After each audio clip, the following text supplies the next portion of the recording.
Welcome to the Coffee with Karen podcast, a weekly chat show discussing everything from holistic health to current affairs from a mental, physical and spiritual perspective. Get your weekly cup of positivity with a sprinkling of woo-woo. And welcome to a Coffee with Karen, a cup of positivity with just a sprinkling of woo-woo. But I'm sure if the listeners have been noticing, we're adding on the sprinkling. So this might be a little bit of a tablespoon of woo-woo today. So each week the guests tend to come from, I would say, a holistic health point of view.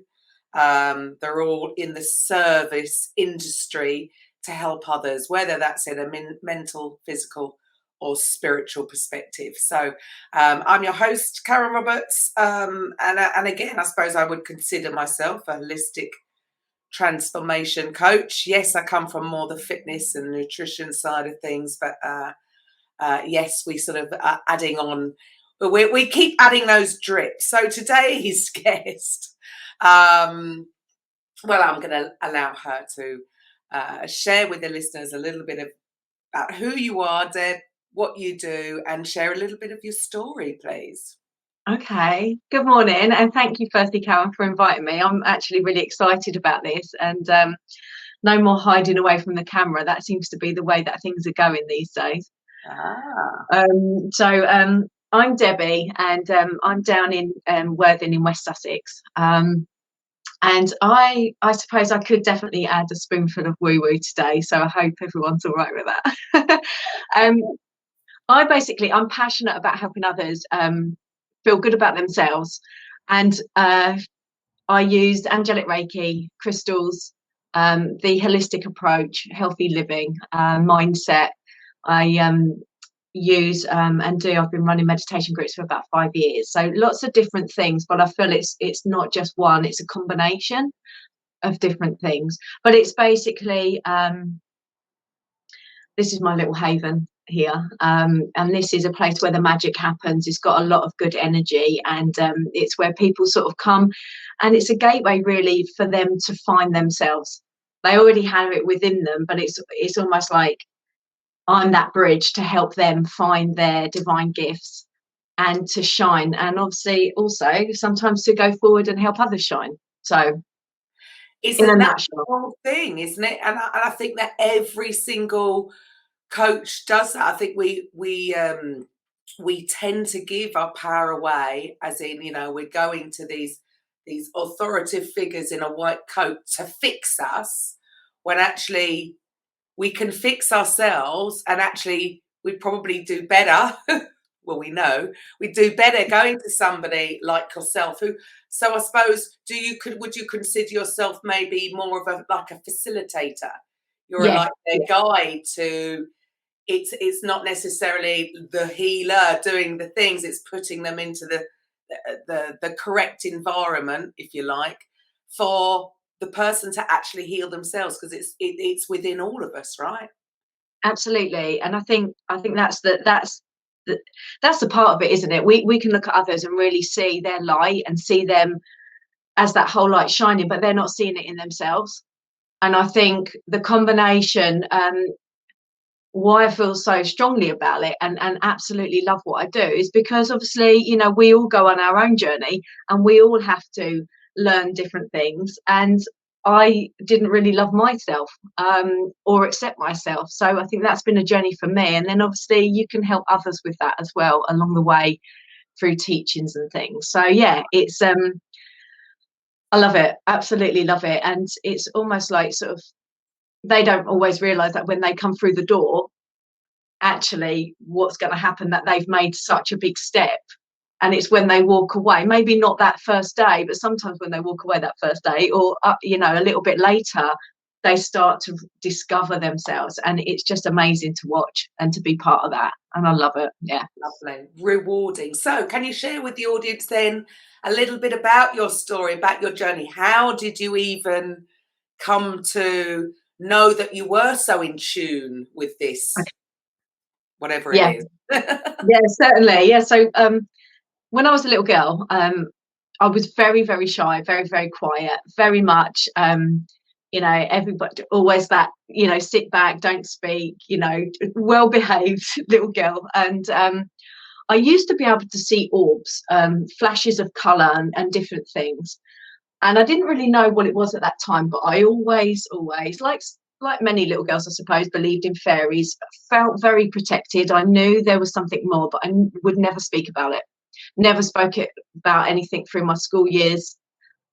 It was very connected with my emotions then, but again, very, very quiet, and didn't speak up about it. And it was only really when I went through, sort of forwarding a little bit, I worked in the corporate world for over 10 years. I was a secretary and worked sort of in that field. Again, never really spoke about the spiritual side of myself. Always thought, I'd be locked up if I spoke about, I love angels, I believe in angels, and I connect with spirit, that I'd be locked up for that. So I kept that very quiet. And it was only when I went through my divorce, had my son, moved from Kent to here, in West Sussex, that life had to change. Learn to find out a bit more about myself, not be the people pleaser anymore, get some inner peace, start to learn to love myself. And that's when my journey started. And now I don't hold back talking about all of that side of me, and helping people sort of to just be comfortable with the gifts and the knowledge and the energy that they've got. So yeah, in a nutshell, that's kind of it's interesting that we and I would hope that things are changing now, but it's interesting that you said that, so throughout your childhood really you kept it all to yourself. And it's weird, isn't it? It's because of the fear of being judged, of being ridiculed. And it does seem a shame that I think so many children probably have these things pushed out of them, really squished. So you're told off for looking out the window daydreaming or whatever it is you're doing, when actually you might be connecting. And we're told to follow this very physical sense life, and to dismiss anything but. And it just seems such a shame that you went through for so long for just not talking about it, and like you say, even in the corporate world, for for fear of being taken away and locked up.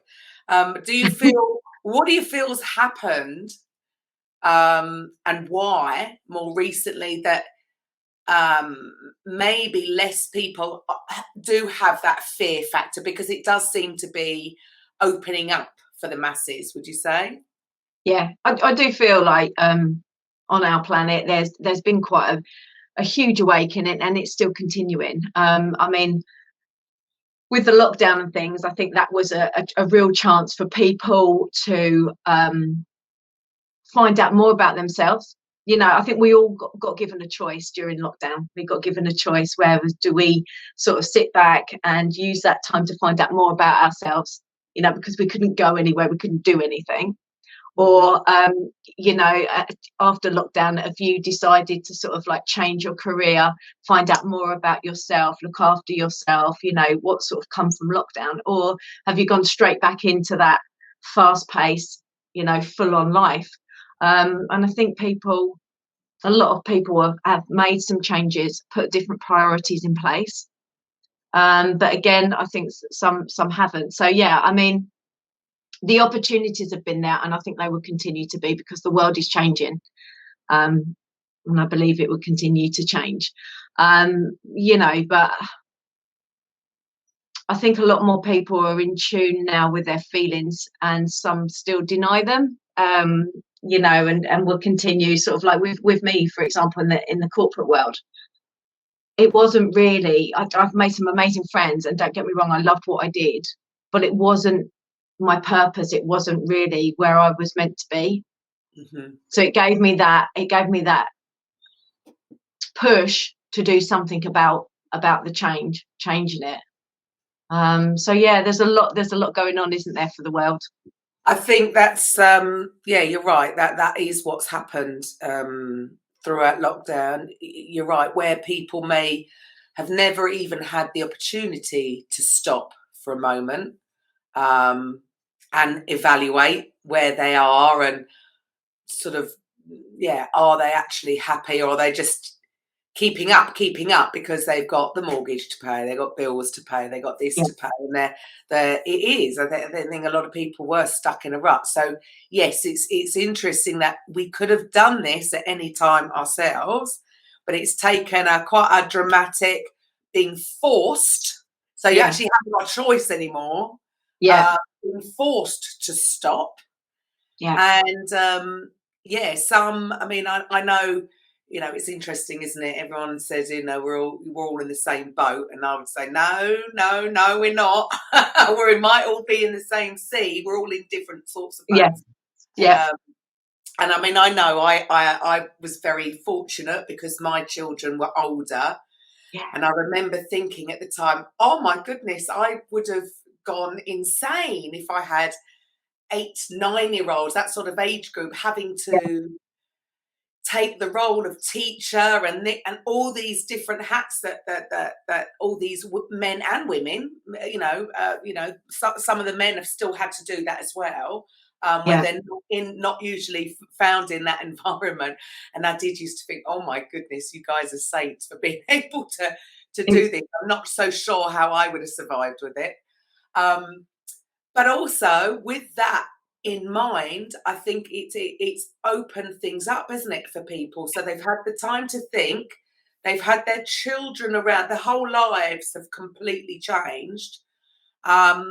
And it has made a lot of people question. And I do think, some people are struggling to come back. Others would be quite glad to get back. There is such a mix, isn't there? Because of the different situations people are in. But I do hope that the good thing to come out of it is exactly that people have looked inwards and decided that maybe they're not on the path that, I don't like to use the word should, because I don't think anybody should be doing anything, but the path that's more in alignment with who they really are.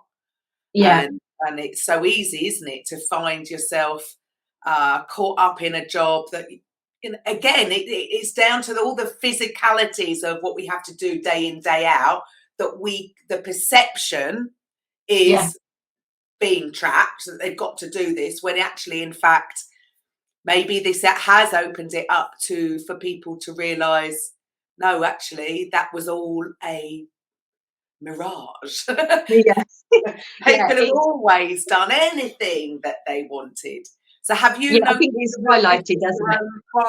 With your own clients, have you noticed a change within the last 2 years? I've noted a big change in terms of guys stepping forward, actually coming to see me. A lot more guys now sort of reaching out. I hold sort of, for the past 5 years, I've been running meditation groups, and they've got bigger and bigger. So now I have to hire a venue, because I can't do it in my house because I've got a small lounge. So I've had to hire a venue, which is lovely, because the people that come are real. Some of them have made friendships, but now there's a lot of new people sort of finding me and coming for meditation. And I've noticed a lot more guys coming, which is fantastic. It's really, really fantastic. I love that. Bringing a different energy as well. Love it. Why do you think they weren't coming before? Because yes, I would say it does seem to have been, from people sharing stories, that the guys have struggled more with the lockdown. So why do you think the men weren't coming before as opposed to now? What was the switch? Like you say, I think again it could be a combination of things, but actually one of them, I think, it is that there's been that stigma, isn't it, about, like, if you do yoga and meditate, there's this yoga and meditate, you are a bit woo woo, but actually for self-care and self-love and things like that, it's really crucial to find something that, one, you enjoy, but two, you can connect with. So I think there are more. I think, like you say, is that awakening, and people sort of open their eyes, going, do you know what? It's actually okay. There's been, I think there's been a lot of sort of mental health come forward, and people feeling anxious and worried from the lockdown, and not just the lockdown, just people, it's been more acceptable, I suppose, hasn't it? But yeah, and I think that's why it's just opened up some different doorways, and it is how sort of you look at it, it has been really, really hard. Energies have been really, really dense, but actually on the same time now we can look on the bright side of things, and what can we look forward to? So yeah, I think it's being seen different. The holistic world is being seen in a different way. It's always been there. It's always been there. It's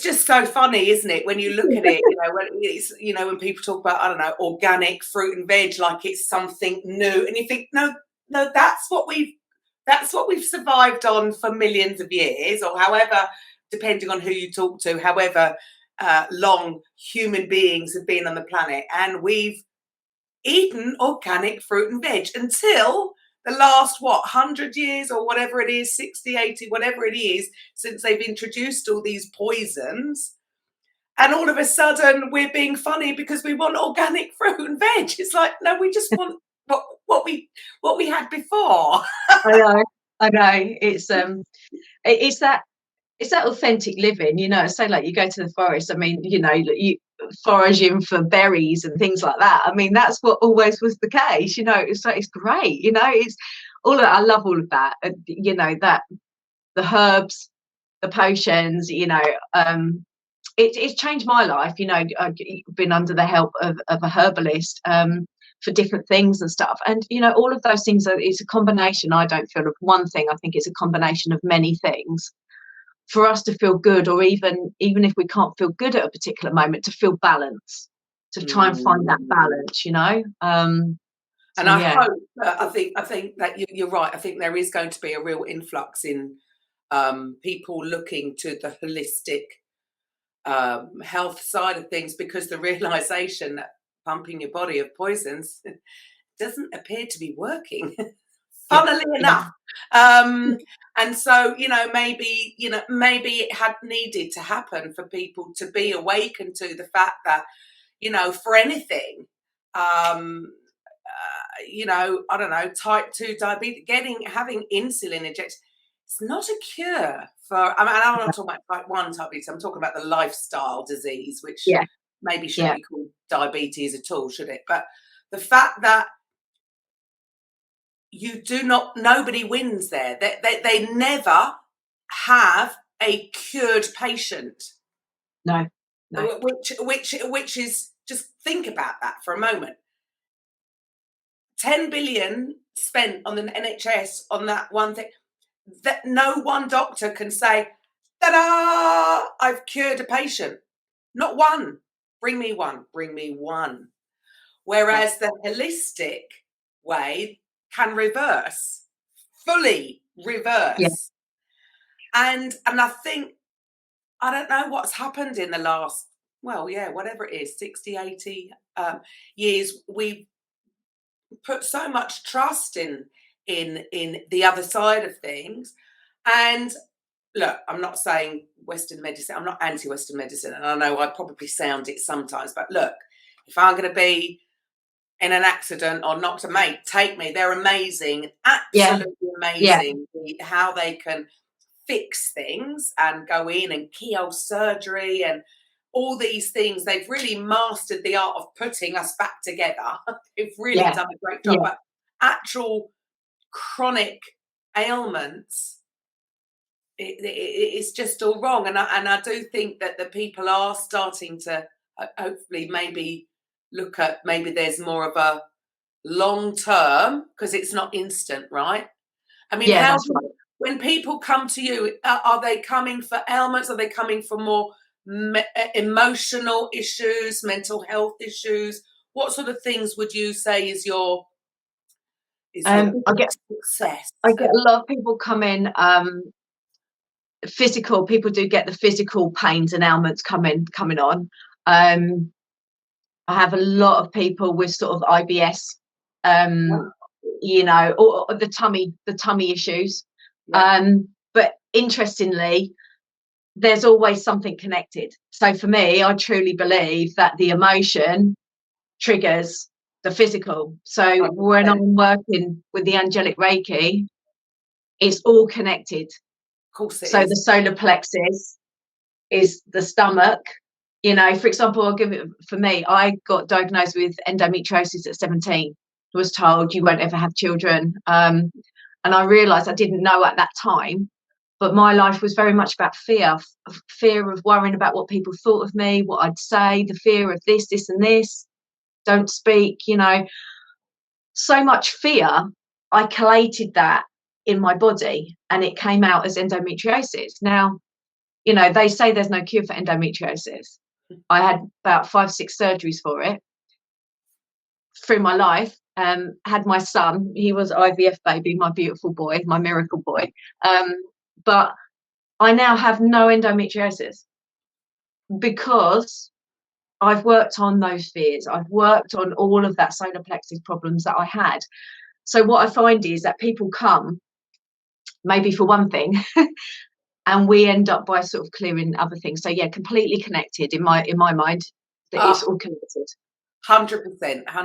And this is the issue that I have with the Western way of healing, is that they're just looking at the symptom, and you could have 1,000 people with that symptom and 1,000 different causes. It's just a symptom. And emotions, of course they are. How we think and feel has to manifest through us somehow. And I can imagine a lot of the things are going to link back, and that might be an underlying thing for say. It's such a complex issue, and I suppose that can be why there is so much distrust to it. Do you think? Because it's not an exact science. So some of it could be, different therapists can get it wrong because it is more complex than, cut and dry back pill sorts that out. And, absolutely. Yeah. And people want, and the trouble is people want, again, we live in such an instant gratification era that they want to go to somebody in a white coat, get a tablet, and for it to stop instantly. And we know that unless you're just getting rid of a headache, you might get rid of it in 20 minutes with taking a painkiller. It's not solving anything. Anything that needs to be solved takes. I mean, I put it to. So I come from fitness training. Somebody comes to me. You're not gonna change your body after the first workout. Like, no. What are you? 3 months. I was 90 days. Always seems to be this. I don't know. Again, that could be a perception, something we put on the things. Like, it's going to take 90 days to do this, but there are some things. Your blood renews. Things renew. There is a certain amount of time for maybe a healing process to go through, because nothing's going to happen overnight. So do you find that some people are, I don't know, expecting you to be an absolute miracle worker? And I'm sure in some cases it can be instant with you. And then in others, they need to come back. They need to come back. And there's going to be a healing process. Is that what you see some of the issues sort of with? 100%. Yeah, 100%. So basically, even if I'm doing like distant healing, because obviously that's a thing for people to get their heads around as well, how energy travels. You don't, and that was interesting because that was able to sort of let them feel that with lockdown. So that was really helpful. Actually, distant healing was really interesting, but I suppose that's a different thing what you just asked me. So going back to that, I think, people come, and I always say, like you do, what you just said, it's like going to the gym. That's how I use it. So it's like going to the gym and expecting to come out with a 6-pack after one session. I mean, I believe in miracles, but that's quite unlikely. But most people would have to, like you say, practice, keep going. It's like brushing our teeth twice a day. Like you have to. You get in the habit of doing it. So it's like anything. And it's the same as sessions. I mean, somebody could come once and feel amazing, but it really does depend. If they've been building up something over years, it doesn't always unravel. And also people block things or reject part of themselves or disown parts of themselves. If, for example, if they've been through trauma or something's happened, it could be quite painful, So there's many different things involved, but actually, which is great, because I'm just a bridge. With Angelic Reiki, I'm the bridge, and the guides and the higher beings and the angels come through, and they know what to do, because us humans have put a lot of ego on things, don't we? We kind of like question things. Yeah. Whereas when the angelic Reiki energies come in, they're so powerful. They come in and they do what's needed at that particular time. It's very hard to put into words. It's a feeling. It's something that you have to really feel. But it's helped a lot of people, and continuing to do so. You know, so yeah. Right, and like you say, for people don't, and that, look, I don't come from that world either, so it's taken me a while, like, to get your head round the distance healing. But then the way I will explain it to people is radio waves. Yes, yeah, absolutely. You know, you understand it on that point. It's exactly the same. It's frequency. You know, there's in this. Could you imagine what a nightmare it would be if we heard all the frequencies? What a I know. Yeah. Capital FM on top of Kiss, on top of this would be crazy. Yeah. But yeah, I can turn on my radio or whatever through the app or whatever, and I'm just tuning in to that particular frequency. So people do know that it's a truth. You know, we're not lying here. This is physics. This is, you have it in your house every single day, so you understand it on some level. And at the end of the day, what you're talking about, energy healing, it's frequency, isn't it? So why wouldn't it? Why wouldn't it work for a radio and not for you? Yeah, that's it, isn't it? You know, we're here talking today through the magic of, like you say, frequency and waves and Wi-Fi. You know, we want our computers and phones to be on, so, and Wi-Fi's there. You don't, like you say, you don't see it, but That's we right. just, we want that to be. You don't have to understand it. You know it's there and you use it every day. We don't have, and that is the thing, isn't it? It's almost like, well, I want to know how it works. Well, you don't know how electricity works, but you turn on your light switch and ta-da! And there it is. And you don't question it when you put your coffee machine on or whatever. But yet when we're talking about it from this kind of thing, people, they want proof. They want to be able to see. Well, you can't. You've got to go on just as much faith as you turning your kettle on and being able to make yourself a cup of tea. That's what it comes down to, isn't it? And I always say, do you know what? Not everybody. I'm not going to be everybody's cup of tea. I'm, you know, some of the things that I do and talk about and believe in is not going to be for everybody, and that's okay. You know, because we're not all here doing the same things. And that's okay, you know. In this lifetime, we're not all meant to be doing the same stuff, and that's cool, you know. It's but it is fascinating, and I find it people can understand it easier when I'm doing my readings. So I love when I bring through messages when I'm doing my oracle readings, because I do a lot of those live. So I will bring through guidance and messages, and they're like, that's so true, that's really relevant, that's, you know, so they can take it because it's, I suppose it's improved to them. Isn't that interesting? So one, you're going by, they've got to have faith and be in tune to maybe how they feel, and maybe they'll feel it. And then on the other side of things, what you're doing then is providing solid proof that, well, yeah, you wouldn't be able to have known that if it's sort of, since sort of 5 years of living my purpose and loving what I'm doing. And obviously, as we all evolve and grow, the sort of the psychic side, the intuitive side of myself has really sort of opened up more and more. Again, going back to the gym scenario, the more you use something, the more evolved and it grows, doesn't it?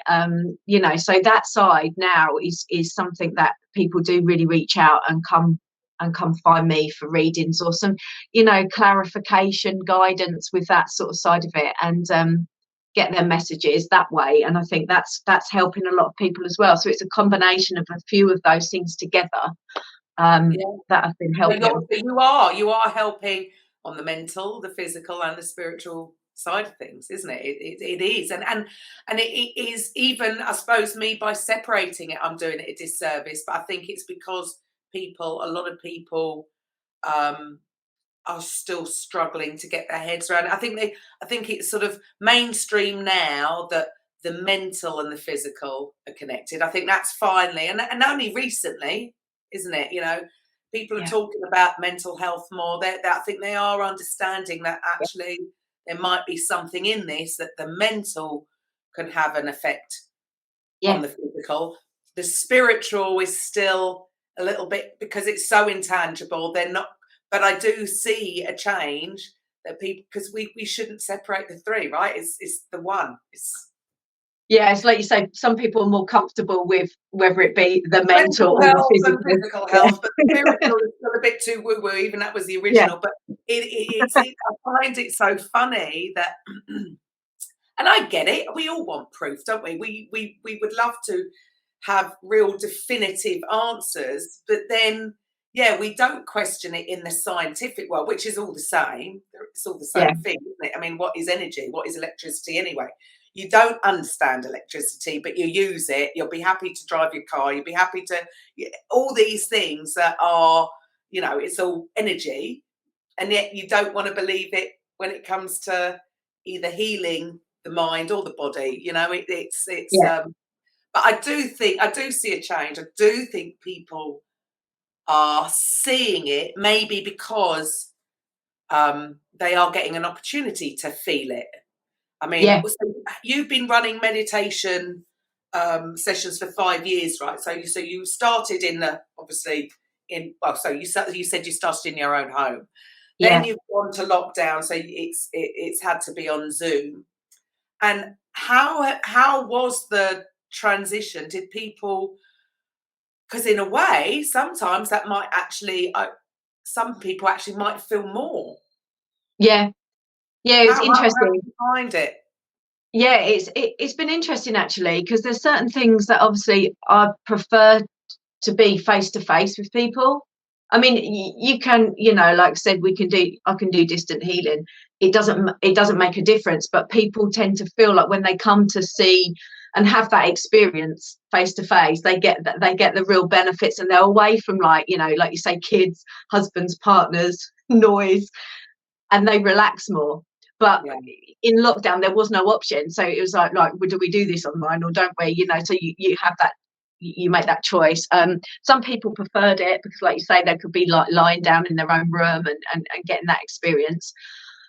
Others were preferring, like, when the group started back up again, they was like, oh god, I can't wait to come back and start groups, because they made like friends and community, and they like-minded people. They wanted to be around that, because again, the energy is much more powerful when there's a group of you. massive, Yeah. massive. I mean, But I can relate that to, even when I taught, I didn't actually enjoy as much the one-to-one, because teaching a group, actually, I got, the more energy I give, I yeah, would get energy. So yeah, it is about energy exchange, I suppose. And which I suppose that's what everything is, isn't it? And people can yeah, misunderstand that, think they've got to take energy, when actually the more energy you give, the more energy you give back. It's, absolutely, totally agree with that. Yeah, it's what you're putting out there. What you're yeah, putting out there, you attract. And that's all about the mind space, isn't it? And what you believe, what you attract, and things like that. All of that side of it as well. So yeah, it's all connected. We go back to that, but it's all connected. So many things are just interconnected. And I think when you sort of realize that, you're like, it's almost like those light bulb moments, isn't it? oh, they're it's a actually big quite.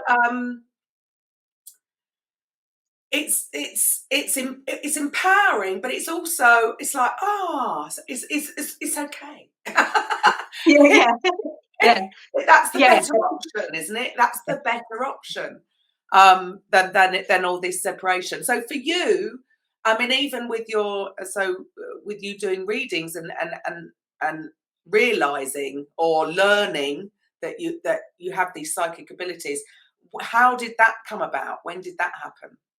Well, again, I think that it's already there for all of us.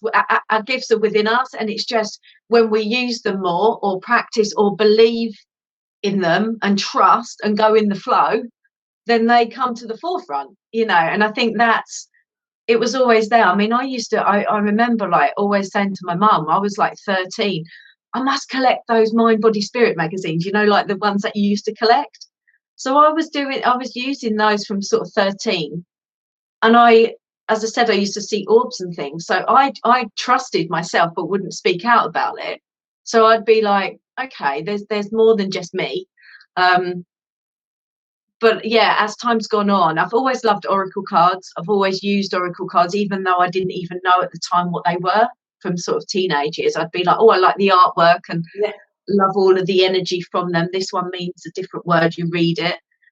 So oracle cards is a huge love of mine, and it has been a big dream to bring my own set to life, which they're now just about to go to print finally. So yeah, exciting time. That's been a really big thing for me, a big dream for mine. But yeah, I've always used oracle cards with everything I do.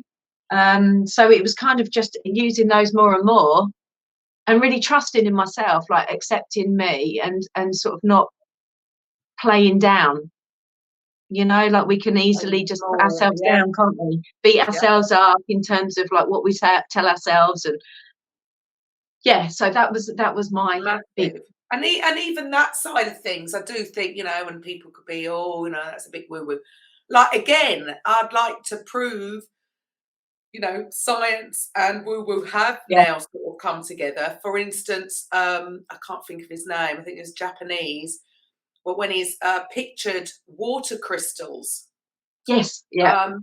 And so listeners, if you think we're talking rubbish, look it up. Taken obviously under a microscope picture of water crystals, and when they're in their perfect form, they look like a snowflake.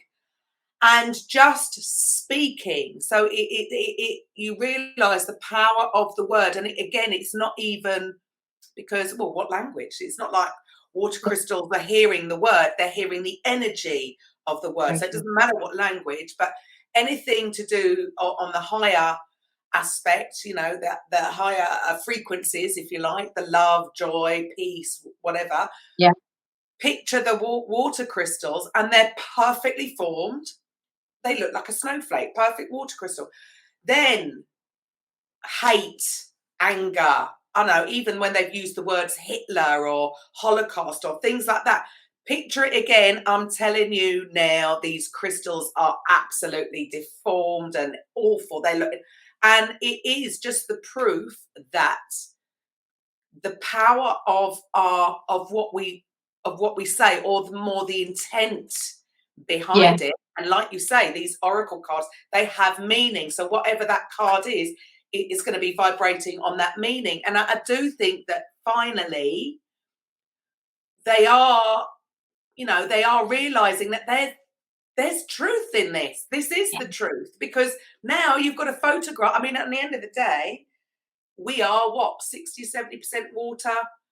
Yeah. So the power of our own words and how we talk to ourselves, just something that you've just said there about we can play small, and how we talk to ourselves. And and look, I haven't perfected this. I know I do this myself. Awareness is step one, right? Yeah, but, it's always work in progress. It's always work in progress.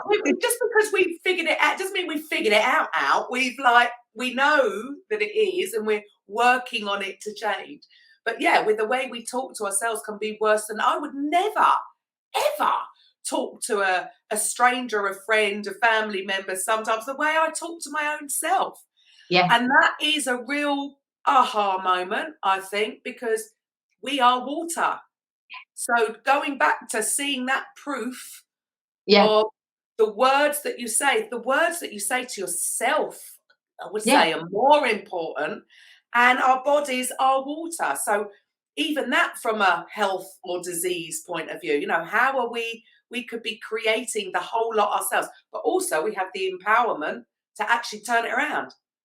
Yeah, exactly that. It's what we feed ourselves, isn't it? Whether that's physically, mentally, emotionally, on any level. Like what do you say to yourself when you wake up in the mirror and look in the mirror? Are you kind to yourself? You know, do you have a real go at yourself? You know, it's you can you can turn your day around. You can't always control, like I always say, you can't always control what happens to you, but you can control where you take that, what you do with it. Absolutely. And Absolutely. It's the cause and effect thing, isn't it? Do you want to go through life just reacting and then you've given your power away? Or do you want to go, right, now I'm going to create and then I'll get whatever it is back? And I think yeah, that is the key for a lot of people that are coming to the conclusion of that. And I love that. So the oracle read, because it's just energy. So whatever those cards are and the true meaning behind it, there must be some kind of again, just because we can't see it with our eyes doesn't mean it's not there, right? that's absolutely. And the thing is as well, it's always I say to people to remember, you know, we're human. We're doing the human journey here. So we're not always going to get it right. We're not always going to be perfect, and that's okay. And it's, you know, there's both sides of everything, light, dark, up, down, in, out. You know, it's not always going to be easy, and that's what I say as well. Just because, you know, I might believe in angels and I like the light and fluffy side of things, of course I favor that, and don't get me wrong, I love the sparkles and all of that side of it, but at the same time you still have to do the deep work, the shadow side of things, you know. You still have to dig deep sometimes and go to that place, otherwise you can't find that balance. And so talking about shadow work then, so again, not all listeners are going to understand what shadow work is. Yeah. So can you explain what shadow work and how you help with Okay. dealing with shadow work? Yeah, I try to do it really. It's quite a big subject to talking about doing workshops on it. You know, we could spend a lot of time on it, but I suppose in a way what it means is a bit like that. We are human, so it's like dark and light, up and down. There's duality. There's both sides of things. So we can sort of, you know, what do you say to you know, what the bits that you like about yourself or you love about yourself, or the things that you find easy, what are your gifts and talents and skills? That's really the bits that you like about yourself. So there's another side of us, the bits that sometimes we might hide, or the bits that we really don't like about ourselves that we might disown. And it's a bit like society, isn't it? You know, the minute we're born like a perfect little shiny diamond, and from that moment onwards we get stuck. The way people talk to us, what we're told, what we're fed by parents, teachers along the way, and we start to believe that to be true. And that's where our belief system comes from, or what we then start to teach others. So shadow work is sort of sometimes looking at some of those things that we might need to forgive ourselves for, just release, to heal, or to face, so that we can come back to a place of balance. I hope I described that okay. So if somebody, how would somebody, so I'm just thinking from the listener's point of view, so how would they even know that they need to do some shadow work? Okay, so basically, if so there's two ways to that. So it might be that it becomes a mirror in your life. So if you've got somebody around you that there's certain things that they're doing that you dislike, or you really don't believe in, or you know, on the outside they're sort of almost like triggering you. You know, they're for example, dishonesty. You know, like someone's being really dishonest, or they're lying, or they're saying things that you think that's not right. Mm-hmm. They may be mirroring a part of you that you're hiding, or that you've done before, or that you're not accepting of yourself. It's quite hard to understand if you've not done it. So for example, I'll give you an example of mine. So if I feel unsafe or ungrounded, so everything's a bit like, ooh, everything's going a bit too much. If I feel unsafe, then I get quite controlling. So I have to do everything on my own. I get very independent. So that's my shadow side. That's sort of the ego part of me trying to compensate. So sometimes we use our shadow side as a coping mechanism, if that makes sense. Yeah. So I get control and think, oh, I've got to do it all on my own, get really independent. When actually all I need to do is just say, it's all right, Deb, everything's okay, it's all going to work out. So I know now how to help myself with that when that comes forwards. But sometimes we don't, and then that can lead to illness, mental health problems, or the way we talk to ourselves continually, or emotional things will start to come out where we hold stuff in our bodies, or we tell ourselves something that might not be true. So that's kind of our shadow. We all have one, and it's nothing to be ashamed of. We're human. It's nothing to be ashamed of. Yeah. And so for Yeah. you, so how would you? So again, so for the listeners, what are the different things that you actually have to offer? All the different services that you have to offer people. Okay, so I do a lot of work, as we mentioned, with Angelic Reiki. So Angelic Reiki is about feeling, and it is a connection with our body. So it's Angelic Reiki, crystal therapy, chakra. So working with our chakras, our energy centers in our body. So when one of them is blocked, it's a bit like throwing a pebble in the ocean, in the river. The water will still flow around it, but it won't flow. If that pebble was moved, the water would flow really well. So that's kind of like the energy centers in our body. If there's a block in one of them, the energy will still flow, but it won't flow completely into your ultimate ability. So I do lots of meditation and inspired workshops on self-mastery. So helping ourselves, self-discovery, self-care, self-love, how we can find our divine gifts and inner peace as well. So a combination of all of those things. I love working with crystals as well. Really good. Yeah. And so obviously the depending on where you're hearing this, whether you're watching on YouTube or on the blog or on the podcast, yes, we'll have all your links. But if anybody's just hearing this, how would they find you? How would they find me? On my page, I'm on Facebook, Beautiful Life by Deborah. I am on Beautiful Life by Deborah. Is that all one word? No, it's just if you type in just in the search bar, Beautiful Life by Deborah, okay. Or you can have a look on my website, and it's got all of those links on www.beautifullife.co.uk. Awesome. Beautifullife.co.uk. So now you're back doing live events. So obviously the meditation. And whereabouts are you? I'm down in West Sussex, so Worthing, so not too far from Brighton. Okay. We're doing a few live workshops and different events, but also do quite a lot of lives online as well on my Facebook page as well. So if people want to connect, I do live readings with the ladies in Canada, America and Australia as well. So you can reach out, not just if you can't come and see me, I'm on lives as well. So. Oh, okay. So what you do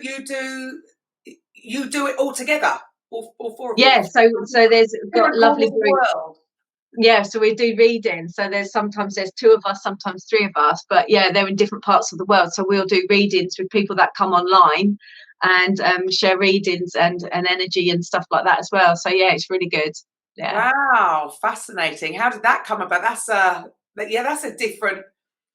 I mean, yeah, that's quite bizarre, isn't it? So completely opposite parts of the planet, and you're all working together. Love that.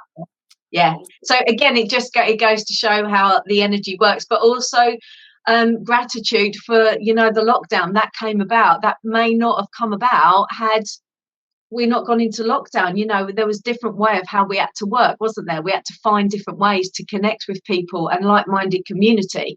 Reaching out for the different groups and stuff, and that's how it come about. So yeah, some amazing people all over the world doing some amazing things and being authentic. So yeah, just connecting with them as well. So met loads of people. And I think that really is the key. I mean, I don't know about you, but I feel there has been a change, and I think the old ego-driven, people would think they're in competition with each other. And now I think it is bringing, no, we collaborate, like you said it earlier about not, we have been brought up to fear, like you say, fear of being judged by others. Yeah. And this like almost desperation that a natural human instinct, we want to be liked naturally, we want to be liked by others. But I mean, this is one thing I have tried to sort of drill into my own girls is it's okay if I could give one thing, if you could just get over this one thing, that not everybody is going to like you. No. And that's okay. That's actually okay, which is why, even going back to the radio, I don't like Capital FM. I don't like Radio 1. I listen to Centreforce or Fresh Start. And it's okay. Yeah. Like you say, we wouldn't. What a world if we all liked the same thing.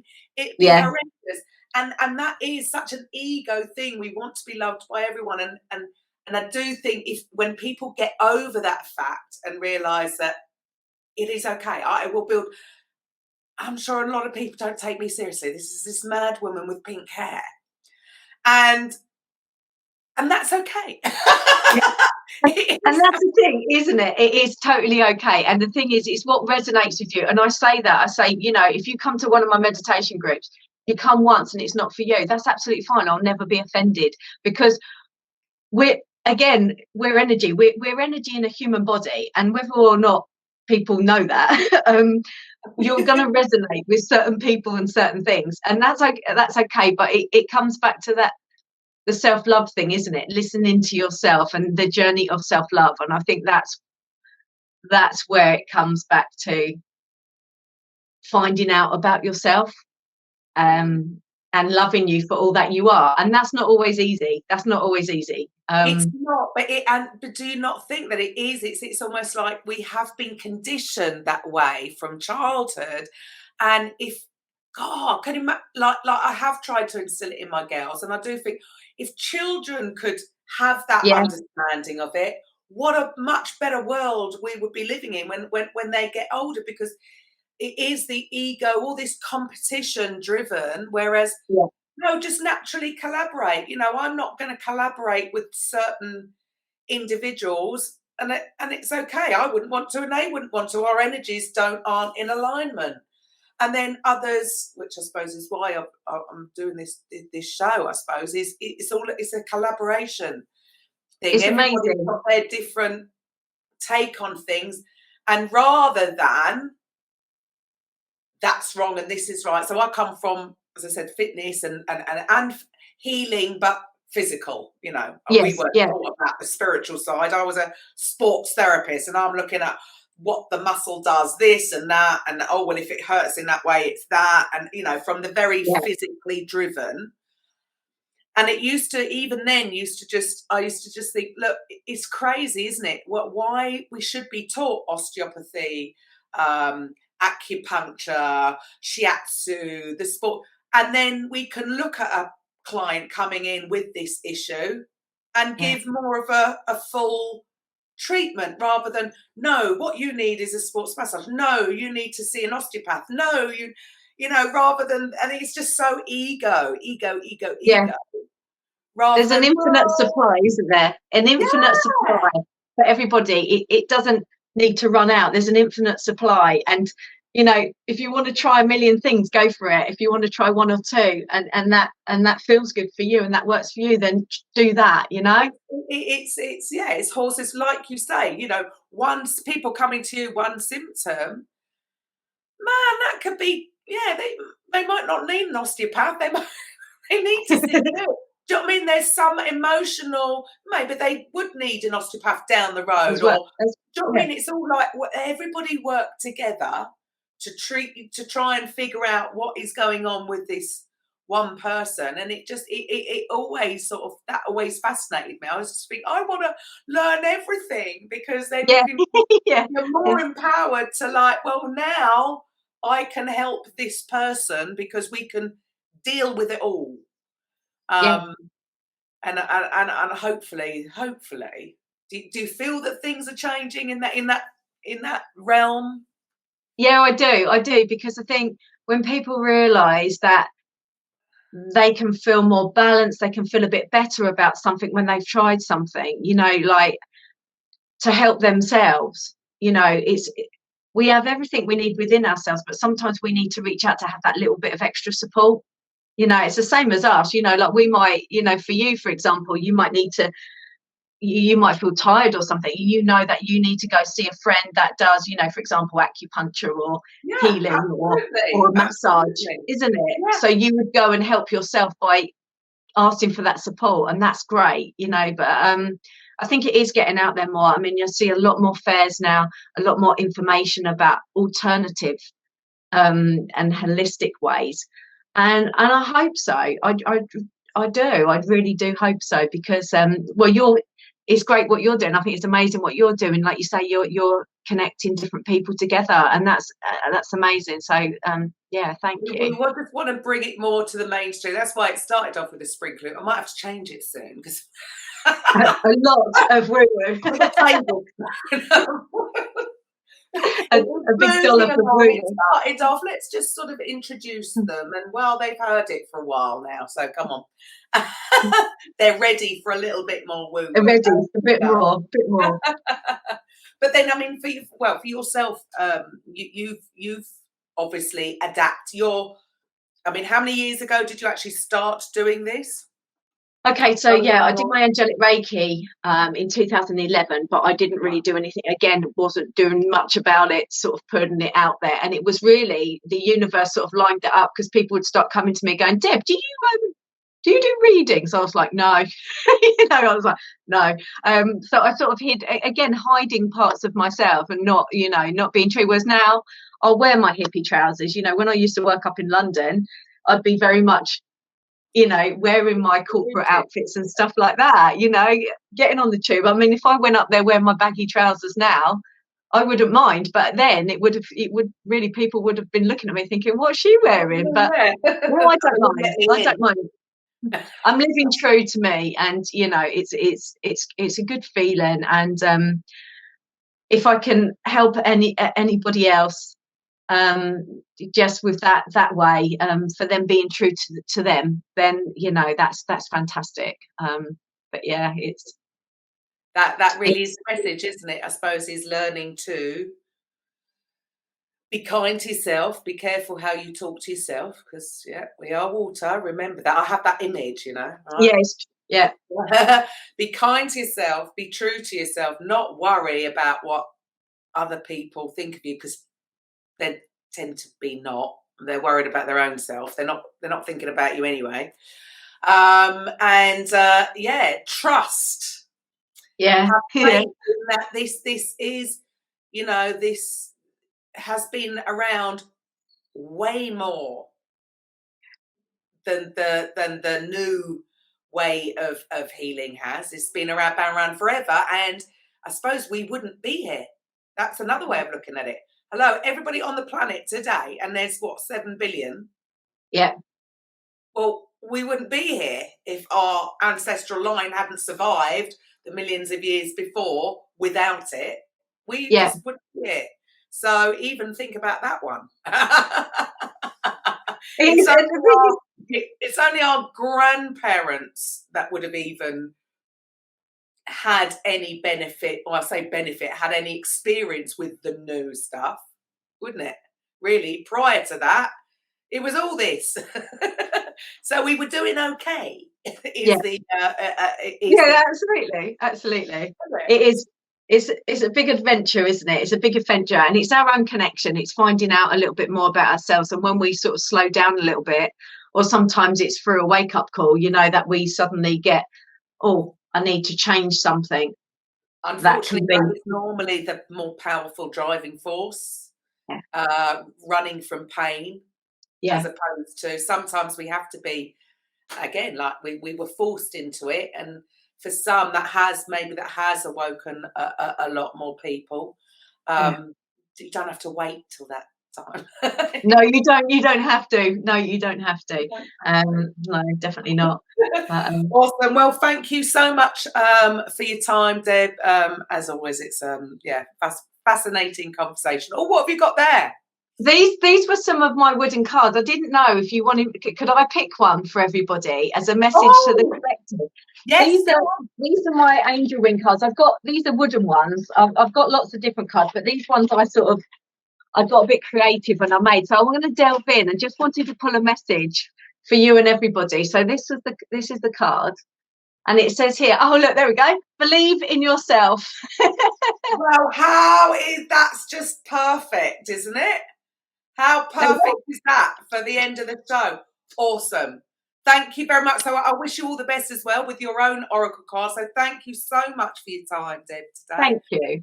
And to the listeners, well, I will be back next week with a coffee with Karen. Welcome to the Coffee with Karen podcast, a weekly chat show discussing everything from holistic health to current affairs from a mental, physical, and spiritual perspective. Get your weekly cup of positivity with a sprinkling of woo-woo.